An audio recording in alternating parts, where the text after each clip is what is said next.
A melodia proibida. Em uma pequena cidade à beira-mar, havia um antigo farol abandonado.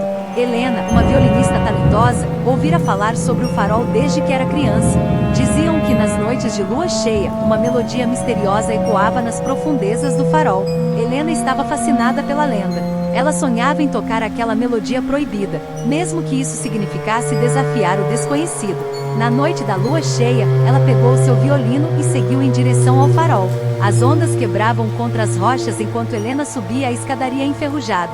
O farol estava em ruínas, mas a luz da lua iluminava o caminho. Quando ela chegou ao topo, sentiu uma presença invisível ao seu redor. Ela ergueu o violino e começou a tocar. As notas fluíram de suas mãos como se tivessem vida própria. A melodia era triste e hipnotizante, como um lamento de almas perdidas. Helena sentiu que estava tocando para algo além deste mundo. Foi então que ela viu ele. Um homem alto, magrelo e sinistro com roupas antigas, estava parado à beira do penhasco. Seus olhos eram profundos como o oceano, e ele sorriu para Helena. "Você encontrou a melodia proibida", disse ele. "Agora, toque para mim."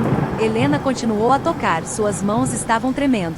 O homem fechou os olhos e balançou a cabeça no ritmo da música. A lua brilhava mais intensamente, e o farol começou a vibrar como se estivesse ganhando vida. A melodia se intensificou, e Helena sentiu que estava se fundindo com o violino. Ela não conseguia parar de tocar, mesmo quando suas mãos sangraram e seus dedos doeram. O homem aparece na frente dela e se aproxima, e ela viu que seus pés não tocavam o chão.